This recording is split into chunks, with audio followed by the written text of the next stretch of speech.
नमस्कार, मेरा नाम राघवेंद्र सिंह है। ये मेरे ग्रैंडफादर हैं राजेंद्र सिंह जी। 94 साल की उम्र है। 22 मार्च को सुबह करीब 9:15 बजे सडनली हमें लकवे जैसे सिम्टम राइट साइड में, राइट हाथ और पैर काम करना बंद सा कर दिया था। बोली में भी बिल्कुल करीब मुमकिन नहीं हो रहा था। तो हमने घर पर पड़ोस के एक डॉक्टर से कंसल्ट किया। उन्होंने एडवाइस किया कि स्ट्रोक इंसिडेंट है और तुरंत इमरजेंसी रूम जाना चाहिए। हम शैलबी हॉस्पिटल आए। इमरजेंसी रूम में अमित महेश्वरी साहब से मुलाकात हुई। उन्होंने सारे कैट स्कैन वगैरह टेस्ट करवाए। उसके बाद हमें एडवाइस किया लाइन ऑफ ट्रीटमेंट मल्टीपल हैं, जिसमें से सबसे क्रिटिकल है थ्रोम्बोलिसिस ट्रीटमेंट, जो पहले 3 घंटे ऑफ इंसिडेंट में अगर हो जाए तो बहुत कारगर साबित होता है। पर उसके साथ जुड़ी हुई रिस्क भी हमें बताई और 80 साल के ऊपर की उम्र में नहीं यूज करने का एडवाइस माना जाता है बताया। बट डॉक्टर साहब का कैलकुलेटेड रिस्क था।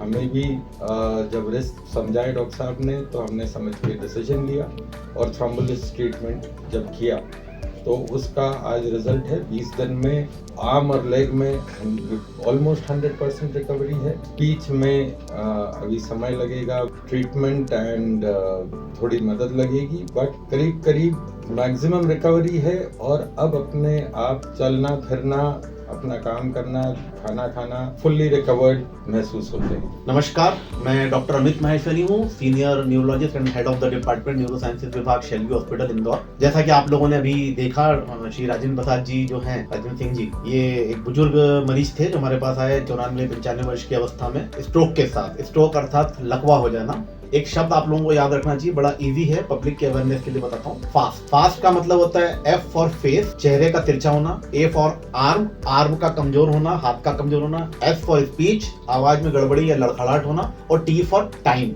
विच इज क्रूशियल, समय जो बहुत ही महत्वपूर्ण है। तो आप किसी भी व्यक्ति में फास्ट वाले लक्षण देखें तो उन्हें तुरंत ऐसी जगह पे लेकर जाएं जहां पे न्यूरोलॉजिस्ट अवेलेबल हो, इमरजेंसी सेवाएं अवेलेबल हो, न्यूरो आईसीयू अवेलेबल हो और सिटी स्कैन एमआरआई इत्यादि अवेलेबल हो और जिन्हें अनुभव हो इस ट्रीटमेंट को करने का, जैसे कि हमारे यहाँ शैलबी हॉस्पिटल में होता है। तो जब ये आए थे तो सौभाग्य से 3 घंटे के अंदर ही हमारे पास आए थे। ये अवेयरनेस इनके फैमिली मेंबर्स को है, ये बड़ी अच्छी बात है। मैं उनको सैल्यूट करता हूँ इस बात के लिए। 94 की एज में वो इतनी केयर करते हैं अपने दादाजी के, उन्होंने लेके आए। जब आए तो मैंने इनसे ये रिस्क डिस्कस करी कि जब हम थ्रोम्बोलिसिस नाम का ट्रीटमेंट करते हैं इस बीमारी के लिए तो उसमें ब्रेन हेमरेज होना, कुछ खतरे रहते हैं, लेकिन ना करें तो कोई और ऑप्शन नहीं है इसको ठीक करने का। आदमी को परमानेंट लकवा हो सकता है। मेडिकल गाइडलाइन के हिसाब से 80 वर्ष के बियॉन्ड इस ट्रीटमेंट को करने का थोड़ा सा मना किया जाता है। एक रिलेटिव कॉन्ट्राइंडिकेशन है कि यदि आप करेंगे तो समस्याएं होने का खतरा जाता है। पर कुछ ईश्वर की कृपा से और कुछ प्रेरणा मुझे ऐसी मिली कि मैं करूं इनमें, और सौभाग्य से इनके पोते जिनका भी आपने सुना वार्तालाप, वो भी सहमत हो गए। हमने करा, थोड़ा सा ब्रेन में हेमरेज हुआ लेकिन पूरी तरह रिकवर हो गए। अभी आप देखेंगे कि इसके बाद ये जो हाथ और पैर में लकवा था और बोल नहीं पा रहे थे उस वक्त आईसीयू में, आज पूरी तरह से सब है और लगभग पुराना सामान्य जीवन बिता रहे हैं। तो 94-95 वर्ष की उम्र में भी हमें हताश नहीं होना है। हमें किसी भी बीमारी को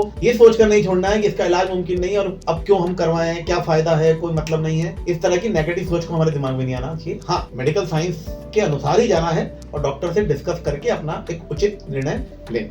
अब मैं चाहूंगा राजेंद्र जी से कि वो आप लोगों को अपने बारे में कुछ क्षणिक बोलना चाहें। आप खड़े होकर 2 मिनट बताना चाहेंगे। आपका नाम क्या है अंकल? राजेंद्र सिंह। और आपकी उम्र कितनी है? 99।